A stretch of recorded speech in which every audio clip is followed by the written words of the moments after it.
어린 시절, 나에게 아버지는 세상에서 가장 커다란 귀를 가진 사람이었습니다.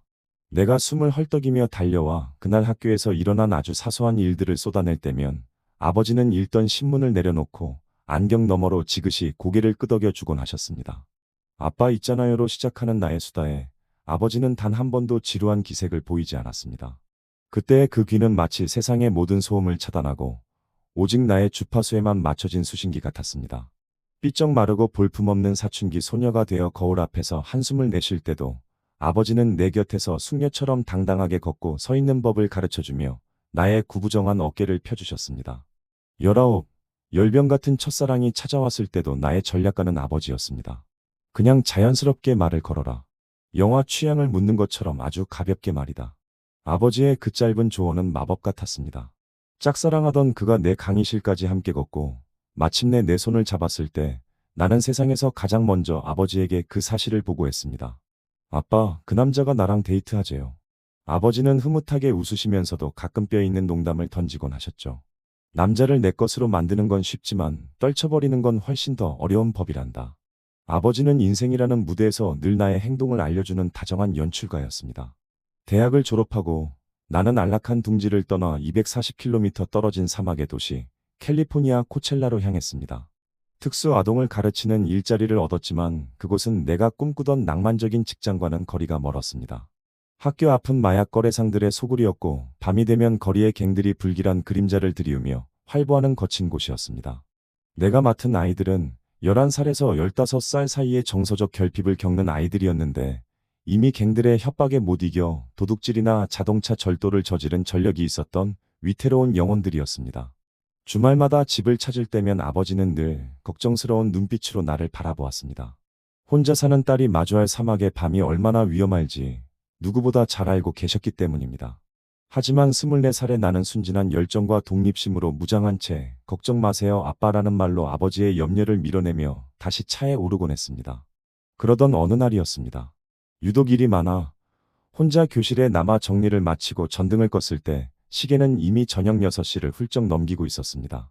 가방을 챙겨 교문을 향해 걸어갔지만 굳게 닫힌 철문은 꿈쩍도 하지 않았습니다. 수위도, 사무실 직원들도 내가 남아있는 줄 모르고 모두 퇴근해버린 것입니다. 주위는 이미 어둑해졌고 학교 주변에는 불길한 공기가 감돌기 시작했습니다. 모든 출구를 확인한 끝에 찾아낸 탈출구는 학교 후문의 좁은 개구멍뿐이었습니다. 나는 가방을 먼저 구멍 밖으로 던진 뒤 차가운 흙바닥에 등을 대고 누워 천천히 그 좁은 틈을 빠져나왔습니다. 흙을 털어내며 주차장으로 향하는 길, 학교 건물 뒤쪽 공터에는 섬뜩한 길다란 그림자들이 드리워져 있었습니다. 그때 등 뒤에서 거친 목소리들이 들려왔습니다. 헤이, 당신, 학교 선생인가? 돌아보니 8명 정도의 고등학생 남학생들이 나를 뒤따라오고 있었습니다. 헐렁한 옷차림과 거친 눈빛, 그들은 갱들이었습니다. 나는 본능적으로 걸음을 재촉했습니다. 아냐, 선생치곤 너무 어려 보이는데 심부름하는 아이겠지. 그들은 기분 나쁜 웃음을 흘리며 나를 희롱하기 시작했습니다. 심장이 터질 듯 쿵쾅거렸습니다. 나는 어깨에 걸친 가방 안으로 손을 집어넣어 미친 듯이 차 열쇠를 찾았습니다.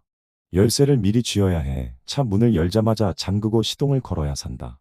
하지만 가방 안에는 잡동사니만 가득할 뿐 있어야 할 열쇠가 잡히지 않았습니다. 개구멍을 빠져나올 때 흘린 것이 분명했습니다. 갱들이 거리를 좁혀오며 소리쳤습니다.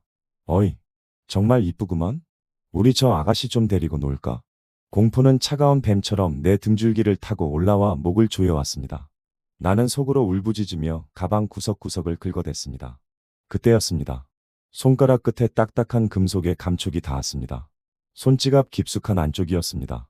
그것이 차 열쇠인지 확인할 겨를도 없이 나는 그것을 움켜쥐고 내 차를 향해 전력 질주했습니다. 그리고 덜덜 떨리는 손으로 열쇠를 꽂았습니다. 제발. 기적처럼 차 문이 열렸습니다.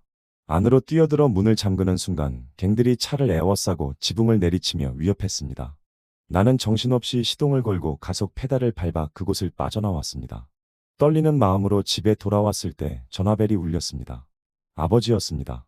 나는 아버지를 걱정시키고 싶지 않아 아무 일도 없었다는 듯 전화를 받았습니다. 그때 아버지가 무심하게 덧붙이셨습니다. 아, 깜빡 잊고 말하지 않았는데 지난번에 내 차 열쇠를 하나 더 복사해서 지갑 속에 넣어두었다. 혹시라도 필요할 때가 생길지 몰라서 말이다.